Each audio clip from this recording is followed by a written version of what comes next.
Rais wa Urusi Vladimir Putin amejibu kauli ya Rais Donald Trump wa Marekani ya kuifananisha Urusi na chui wa karatasi. Akijibu kauli hiyo, Putin amesema chui wa karatasi anaweza kufananishwa na umoja wa kujihami wa nchi za Ulaya Magharibi NATO, na kuongeza kuwa endapo Marekani itapeleka makombora yake ya Tomahawk nchini Ukraine, hatua hiyo itasababisha Urusi kuongeza nguvu zaidi ya mashambulizi mapya. Akizungumza kwenye mkutano wa majadiliano wa Valdai huko Sochi,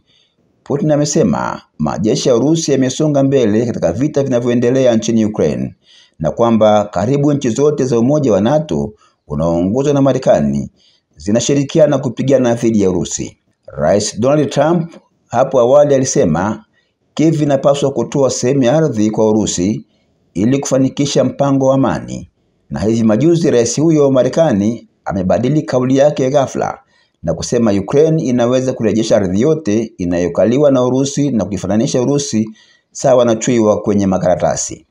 Aidha, Rais Putin ameongeza kusema kuwa NATO inaisaidia Ukraine katika masuala ya ujasusi, silaha na mafunzo, na kwamba kauli ya NATO kwamba Urusi itazishambulia nchi za Ulaya Magharibi sio kweli.